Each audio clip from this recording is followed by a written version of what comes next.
Well, it's been a little while since I did a little update video, and today I wanted to talk to you about just something that I've noticed going on. I don't know if it's the political season, but I've just noticed a lot more overall general anger, irritation, arguing. You could call them grumps, grouches. When you get on the internet, get on social media, they're trolls. And it has something to do with political correctness too. Our society there's a pervasive narcissistic spin that's been going on for several years, and research studies have showed it out. They've done testing of students entering university, students entering college for years. They've gone back and did some tests and did an evaluation that showed the level of narcissism within the student body. And this last year was the highest level of narcissistic tendencies that's ever been recorded before. Approaching a third or more of the students that were in these studies were significantly narcissistic. And what's narcissism? They're self-centered. Me, me, me, me, me. Everything focuses around on me. Well, trauma can be expressed by those types of behaviors. And just overstimulation. And one of the things that individuals who are trolls, they just seem to like to get in and spin things up and to irritate and to just argue all the time. For no particular rhyme or reason, they just like to get on it and they get their jollies off on it. And it's a behavior that I've seen, and it's growing. But political correctness started off. You needed to be politically correct. You needed to be sensitive to other people's feelings. You needed to be interested in looking at things from other people's perspectives. It's all fine and dandy and great and good, but it's gone up and up and up and up and up to where it's gotten to levels where it's kind of ridiculous. And I noticed that whenever I was teaching in the university.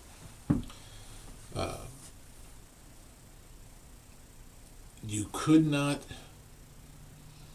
express an opinion that was outside of a very, very narrow, propagandized point of view. I could tell that it was something that these students, and these were graduate level students, that they had been indoctrinated and taught that this is the way you think. I know for years and years and years. And it totally squashed their ability to see life in a real picture. They didn't want to know what was real, what was actually going on. They just wanted to know, did you fit into this particular category? And people that have experienced trauma, they have a difficult time regulating their own emotions. I've seen it played out in many, many ways. Had one young woman that I worked with for a year or two in a residential setting, and she had been severely sexually abused, emotionally abused, came from a very, very conservative religious family background, and her ego strength, her sense of self was so eroded that one day she was just kind of horseplaying around with another resident, another female resident. And they were kind of pushing and shoving and poking and tickling and doing the things that young people do sometimes.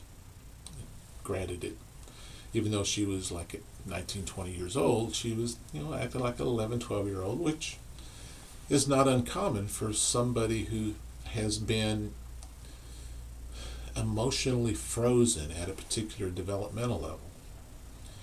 Well, in their little horseplay in the common area, this other girl that she was playing with fell back into a chair. And as she fell back, she reached out and grabbed this other young woman and pulled her back as she was falling. And this other young woman landed on the lap of this other young woman. Immediately, she jumped up screaming and took off.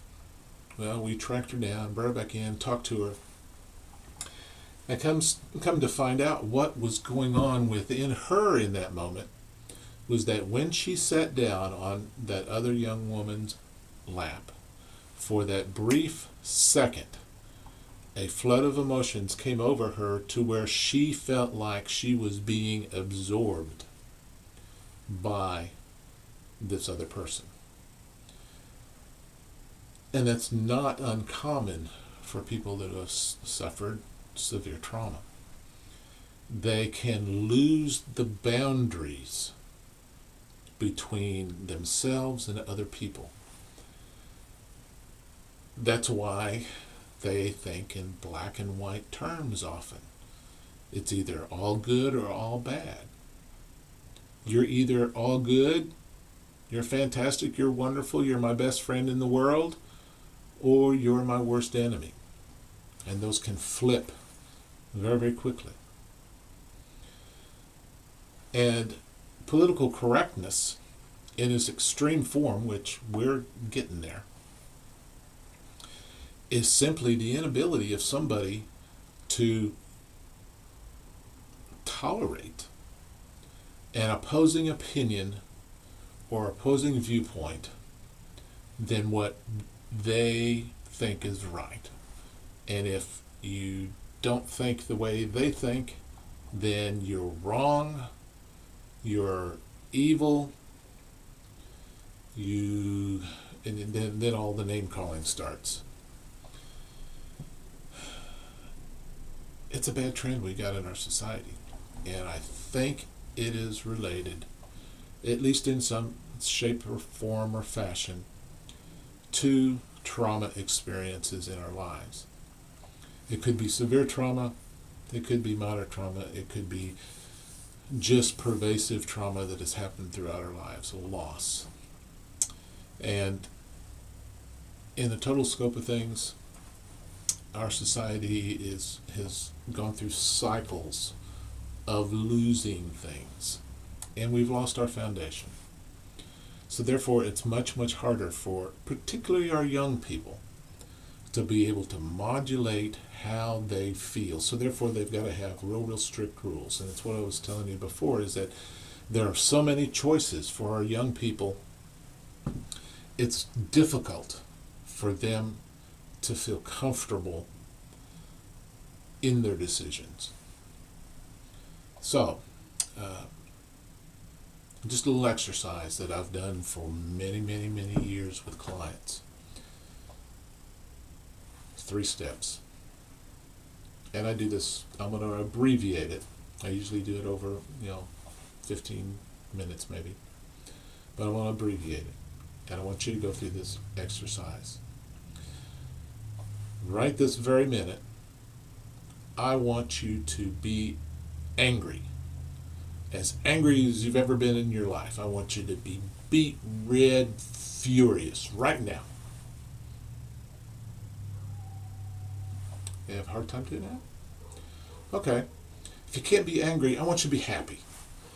I want you to be as happy as you've ever been in your life. I want you to be there. I want you to feel that bubbling laughter coming up out of your stomach and rising up.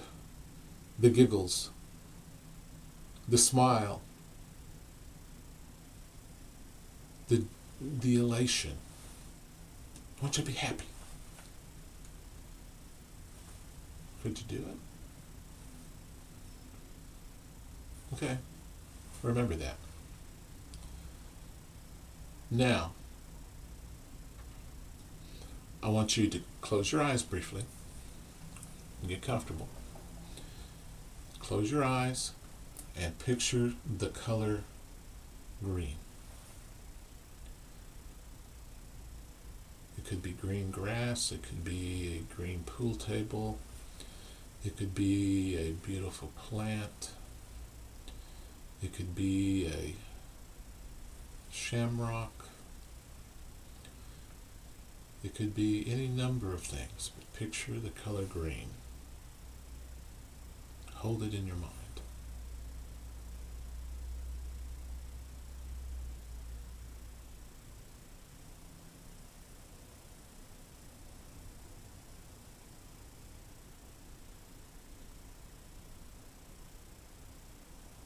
Okay, could you do it? Maybe some of you could. Remember that. We'll come back. Now, I want you to put your hand in the air. I want you to hold it. Stick it up high and hold it.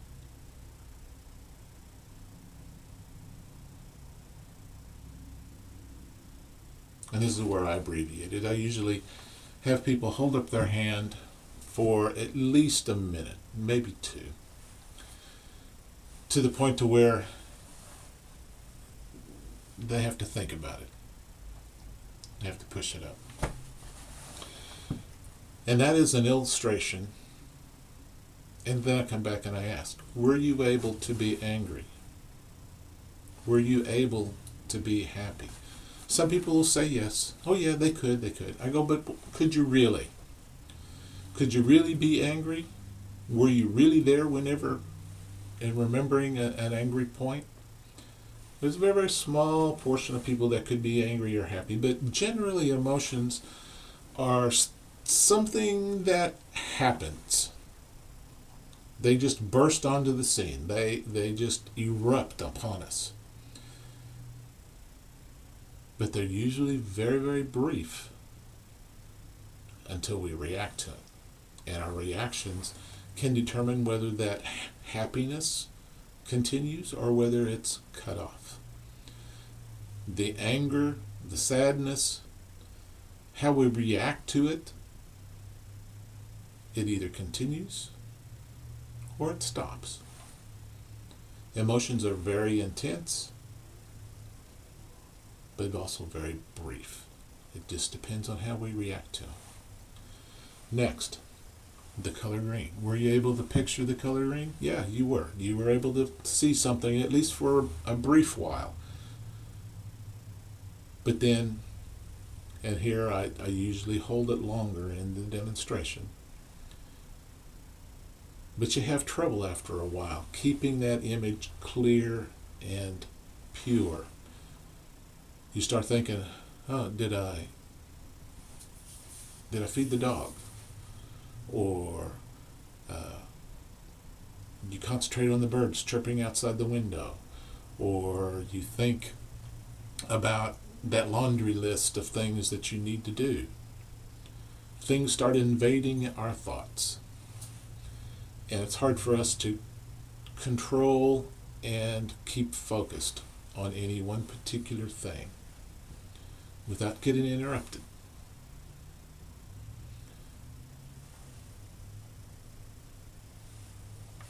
We don't have any control over our emotions to prevent them from happening. But we do have some control over our emotions and how we react to them. We have a little bit more control over how we think. But things invade upon our thinking process. Now the last demonstration, holding up your hand. How long could you hold your hand up if someone had a gun pointed to your head and said, you drop your hand, you're dead, or a gun pointed to your child or your spouse? You could hold your hand up a pretty cotton pig a long time. Under duress. Because you know why? Unless you've got some kind of disability or injury or things like that, you pretty much have control over your actions. Just almost 100%. Sure, fatigue would set in, but you can fight fatigue. Pain can happen, but you can fight the pain. You pretty much always have control over what you do. You have a little bit less control over what you think, and you have even less control over the initial emotions, how you feel. So therefore, how do you change behavior? How do you get a balance of emotions? And how do you change the way you think about your emotions? You figure out what the right thing is to do, and you do it over and over and over again. You create those habits, and when those habits are created, that results in better thinking, then you will have better reactions to your feelings. You will have more control over how you feel because you have better control over how you think, because you're doing the right things. There are a lot of times when we don't feel like doing something, then we do it, right? Same principle. So, if you find yourself being one of those grumpy people, and that's my downfall, I tend to be a grumpy person, I can stop myself by changing my behavior, by changing the words that come out of my mouth, by changing the actions that I take. I can change and impact how I'm thinking at that time, turning stinking thinking into more positive thinking. And ultimately, I can impact how I feel. How I feel about myself, how I feel about my world, how I feel about whatever. Just something to think about. The more traumas that we have in our life, the more we're going to have problems dealing with those things. But the solution is that we can change by doing the right things, by learning how to respond the right ways and doing them, changing the way we think to a positive instead of a negative, and learning how to stop the bad feelings and how to continue and expand the good feelings. So until next time, work hard at being happy, but definitely be safe. We'll talk to you later. Bye-bye.